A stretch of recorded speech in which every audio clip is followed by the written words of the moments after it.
Hai semua, gimana kabar kalian? Semoga selalu dalam keadaan baik. Welcome back di segmen analisa kripto. Di video kali ini kita akan membahas soal blockchain modular sesuai dengan teman-teman yang udah request di kolom komentar. Itu dari MJS Pro 6052. Katanya minta dibahas soal blockchain modular. Nah, pertama-tama disclaimer, aku bukan expertise di bidang ini. Teman-teman bisa dapat penjelasannya lebih lengkap di Republik Rupiah Channel.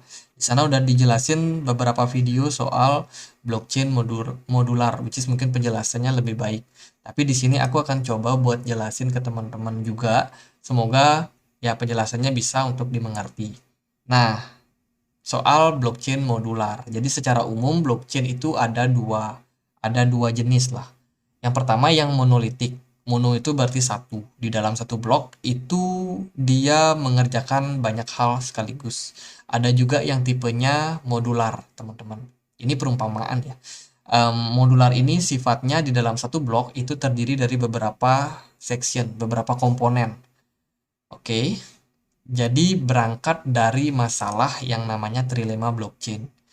Nah, ini adalah masalah yang benar-benar sangat sulit buat dipecahin.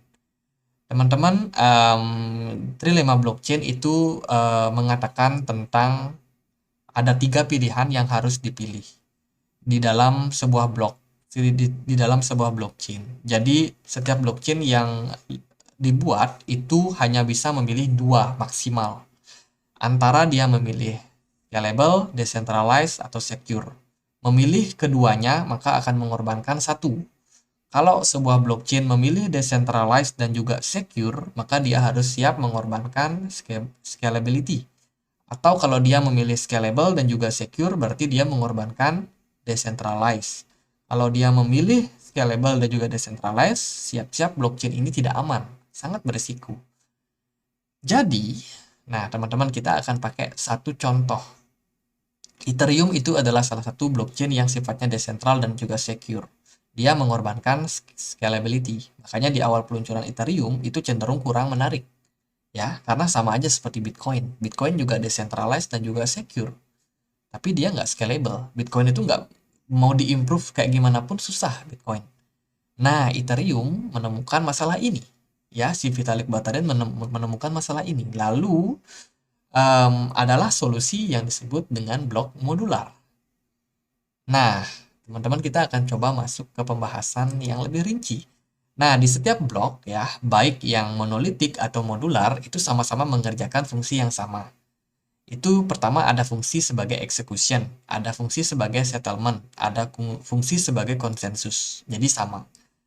Nah, tapi bedanya yang monolitik itu di dalam sebuah blok itu dia mengerjakan 3 tugas ini, 3 tugas yang berbeda ini di dalam satu blok.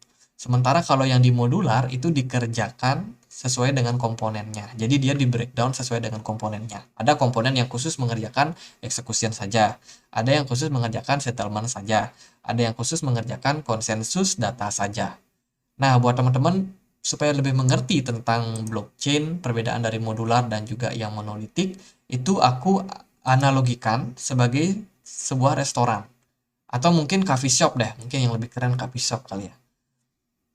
Kita akan bandingkan ya. Jadi ceritanya ada 2 coffee shop yang berbeda. Yang pertama namanya coffee shop monolitik. Dan yang kedua ada coffee shop modular. Nah, di coffee shop yang monolitik itu terdiri dari 3 karyawan. Nah, ketiga-tiganya ini punya tugas yang sama. Ketiganya punya tugas yang sama. Ada yang sebagai peracik kopi. Dia juga bisa mengerjakan kasir. Dia juga bisa mengerjakan settlement pembayaran. Ataupun dia juga bisa mengerjakan waiter. Nah, itu tiga orang ini punya fungsi yang sama. Dia bisa mengerjakan 3 hal yang sama tadi. Dia bisa sebagai kasir, dia bisa sebagai peracik kopi, dia juga bisa sebagai waiter. Ketiganya ini sama nih fungsinya. Nah, sementara di coffee shop yang satu lagi itu coffee shop modular itu beda sistemnya. Jadi dia juga punya 3 karyawan. Tapi di 3 karyawan ini punya fungsinya masing-masing. Ada yang spesial bikin kopi, ada yang spesial nerima pembayaran, ada juga yang spesial menjadi waiter atau yang mengantarkan pesanan ke meja pelanggan.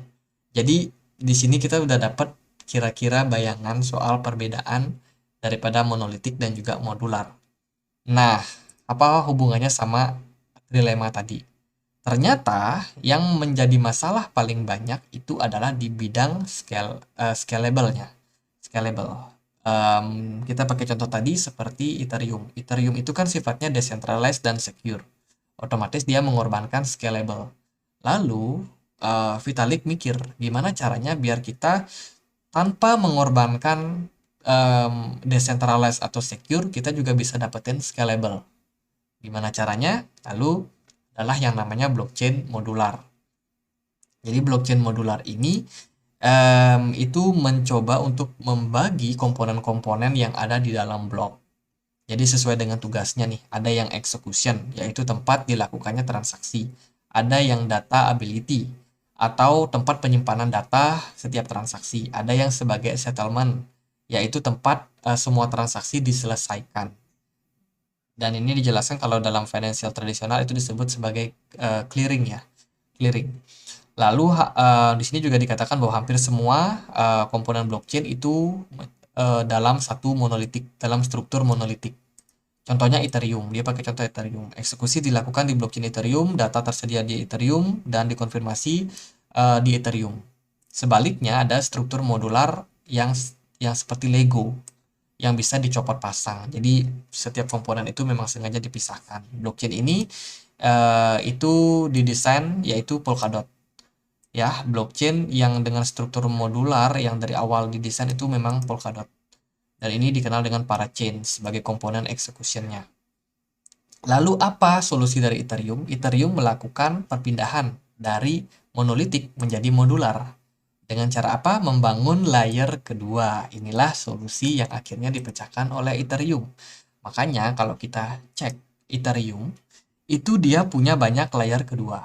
Matic, Optimism, kemudian ada Plasma, LipDAO, ada Stick Channel, ada Hybrid Seller, dan yang lain-lain. Jadi itu adalah bagian-bagian dari layer kedua Ethereum yang mengatasi masalah dari yang namanya scalable.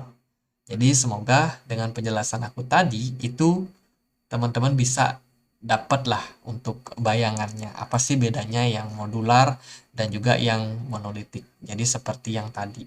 Kalau yang modular berarti ada 3 karyawan yang kerjanya di coffee shop, dia bisa ngerangkap, dia bisa jadi waiter, dia bisa jadi kasir, dia juga bisa jadi peracik kopi. Sementara yang di modular itu memang spesifik. Ini tugasnya ini tugasnya ini tugasnya ini.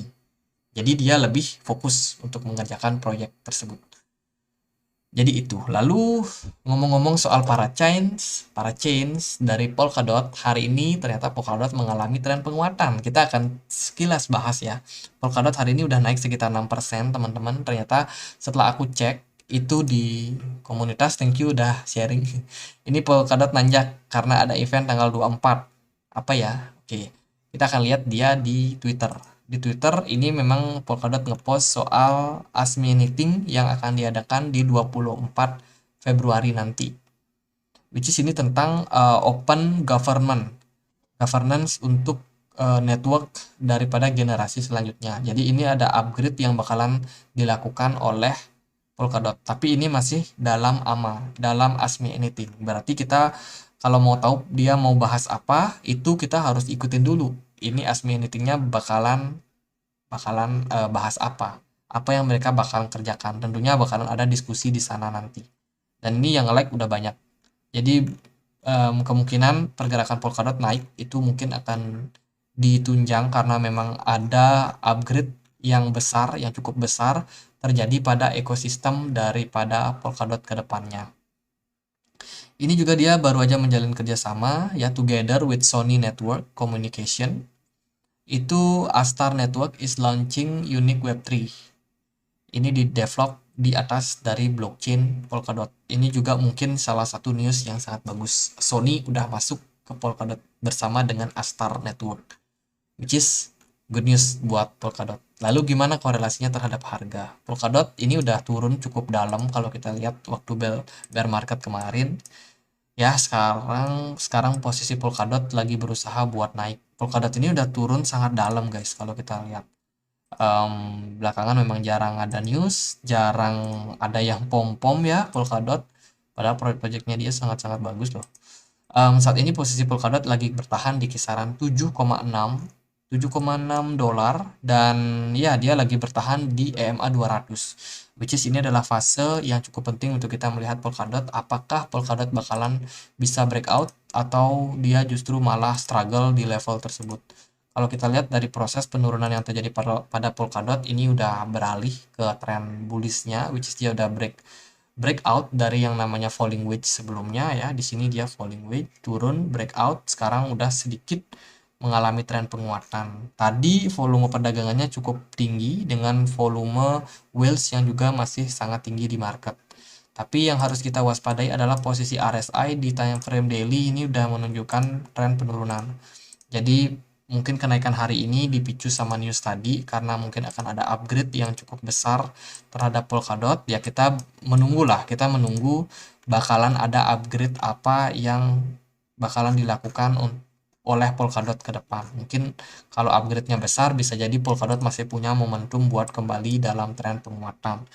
Untuk level-level resistance yang bisa teman-teman perhatikan yaitu di 9,8, itu level resistance yang mungkin paling dekat buat Polkadot saat ini setelah dia berhasil nembus atau mempertahankan level EMA 200-nya, berarti ada possibility buat naik sekitar 30% ke depannya. Itu yang bisa kita perhatikan, dan selalu jangan lengah ya. Posisi Polkadot masih belum aman. Setelah dia bisa naik ke 9, berarti masih ada level 10,6 dolar yang mungkin bisa menahan Polkadot lagi. Jadi ada beberapa level yang penting. Yang paling dekat tadi resistance di kisaran 9,7. Terus untuk key resistance penting yang harus ditembus Polkadot yaitu di 10,6 dolar ya. Untuk saat ini Polkadot so far so good. Kalau kita lihat dari CMC, coba kita bisa nggak kita cek dia. Polkadot masih menjadi salah satu blockchain yang dia udah digeser sama Solana guys. Sekarang Polkadot ada di posisi 12 di CMC ya, dengan posisi market cap yang cenderung masih cukup tinggi, ada di kisaran 8,8 miliar US dollar dengan volume yang udah sempat drop tapi sekarang kayaknya udah mulai berangsur-angsur pulih ya. Untuk Polkadot ya semoga harganya bisa balik rally lagi lah karena dia udah turun sangat dalam kalau kita lihat. Jadi good buat Polkadot. Jadi semoga cuan bagi yang ada trading di Polkadot hari ini, dan possibility masih bisa naik sampai ke 9,7. Apakah akan dicapai dengan jangka waktu yang dekat? Kalau sekarang sih posisinya sepertinya udah berhasil breakout dari EMA 200, which is kalau dia masih tetap bertahan di atas dari level 7 dolar, berarti peluangnya untuk Polkadot masih bisa naik ke 9 dolar akan lebih besar lagi. Jadi level support yang harus teman-teman perhatikan yaitu di 7 dolar. Kalau dia breakdown dari level tersebut, warning, hati-hati. Ya gitu aja buat blockchain modular dan juga Polkadot, semoga bisa bermanfaat, dan akhir kata saya Andre, makasih.